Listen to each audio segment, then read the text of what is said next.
Good morning friends, मैं सुरेश उड़ान institute से आज से हम डेली मॉर्निंग में करंट अफेयर की क्लास लेकर के आएंगे।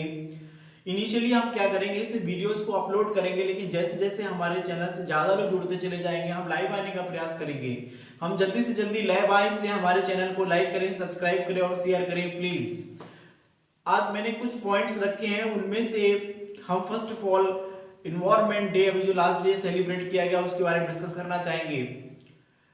होता क्या है कि दुनिया में समस्याएं बहुत सारी होती हैं। आज की समस्या कुछ और है और शुरुआती समस्याएं कुछ और हुआ करती थी, लेकिन आज की जो सबसे बड़ी समस्याओं में से है वो ग्लोबल वार्मिंग की मानी जाती है। फिलहाल अभी तो कोरोना सबसे बड़ी समस्या है, लेकिन जो इन्वायरमेंट डे होता है इसमें हम लोग सबसे पहले पर्यावरण को बचाने का काम करते हैं। तो पेपर में क्या होता है कि उसी क्षेत्र से ज़्यादा क्वेश्चन पूछे आते हैं या ऐसी घटना से ही ज़्यादा क्वेश्चन पूछे आते हैं। वो घटना या तो ह्यूमन बीइंग को बहुत ज़्यादा फायदा पहुंचाती है या बहुत ज़्यादा नुकसान पहुंचाती है। तो ग्लोबल वार्मिंग जो है इसके बहुत सारे साइड इफेक्ट हैं, इसलिए जब जब पर्यावरण दिवस को सेलिब्रेट किया जाता है इससे क्वेश्चन जरूर आते हैं। इसलिए हम लोग इसको बहुत अच्छे से समझने का प्रयास करेंगे।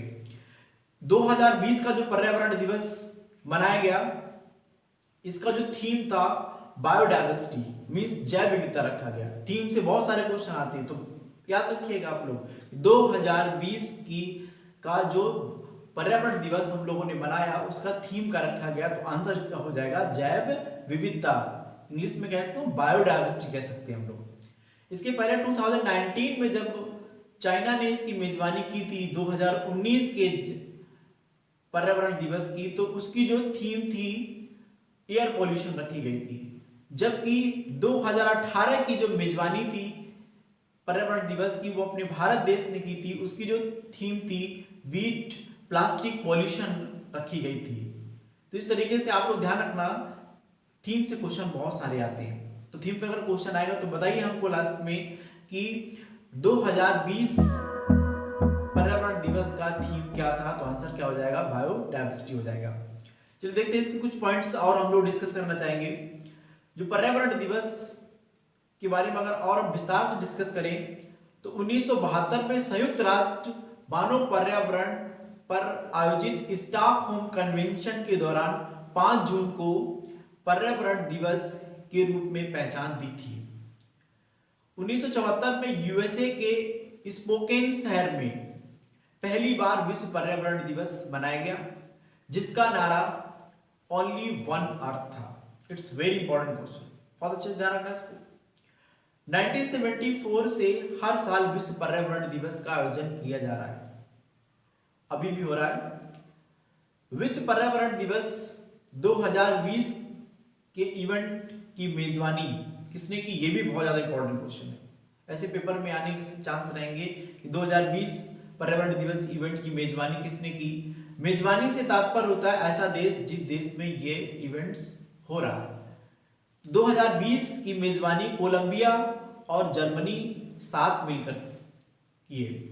जैव विविधता संरक्षण के लिए यूनाइटेड नेशन एनवायरनमेंट प्रोग्राम, जिसको हम शॉर्ट में यूनेप कह सकते हैं, एवं इसके partners UN decade on ecosystem restoration नामक पहल लॉन्च करने जा रहे हैं। ये भी बहुत ज्यादा इंपॉर्टेंट क्वेश्चन है। तो आज हम लोगों ने फर्स्ट पॉइंट में इन्वायरमेंट को डिस्कस किया है। जो स्क्रीन पे आप क्वेश्चन देख रहे हैं इसका आंसर आपको आ गया होगा, तो जल्दी से इसका आंसर बताइए। तो इसका आंसर होगा आपका बायोडाइवर्सिटी। चलिए नेक्स्ट देख लेते हैं, निसर्ग चक्रवात की उत्पत्ति कहां से हुई। यह प्रश्न भी इस समय बहुत ज्यादा चर्चा में है। निसर्ग चक्रवात एक उष्णकटिबंधीय चक्रवात है। उष्णकटिबंध के बारे में मैं आपको बताना चाहूंगा शॉर्ट में कि जो भूमध्य रेखा होती है, भूमध्य रेखा से 23.5 डिग्री ऊपर कर्क रेखा तक, भूमध्य रेखा से 23.5 डिग्री दक्षिण में मकर रेखा तक का जो बीच का इलाका होता है उस एरिया को हम लोग उष्णकटिबंधीय क्षेत्र के नाम से जानते हैं। इसी क्षेत्र में यह निसर्ग तूफान उठता है।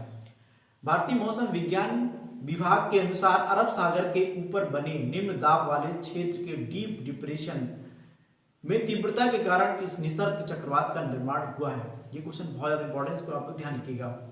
चक्रवात निसर्ग के दौरान हवा की जो अधिकतम रफ्तार जो इस बार चेंज की गई वो 110 से 120 किलोमीटर प्रति घंटा की गई। वैसे अगर सामान्यतः देखा जाए तो जो चक्रवात होते हैं उनकी जो स्पीड होती है वो 119 किलोमीटर प्रति घंटे की चाल से ये लोग उत्पन्न होते हैं। लेकिन जब ये सुपर चक्रवात में बदलते हैं तो इनकी रफ्तार 220 किलोमीटर तक या उससे आगे भी जा सकती है। चक्रवाती तूफान निसर्ग का नामकरण बांग्लादेश के द्वारा सुझाया गया। इसको आप लोग कैसे भी करके याद रखेंगे। इनका नामकरण कैसे होता है फिर आगे की वीडियोस में कभी हम देख लेंगे। 1882 के बाद यह चक्रवात पहला होगा जिसकी उत्पत्ति मुंबई के पास से हुई है। अभी हम लोग अम्फान तूफान के नुकसान से उभरे ही थे जो बंगाल की खाड़ी से उठा था।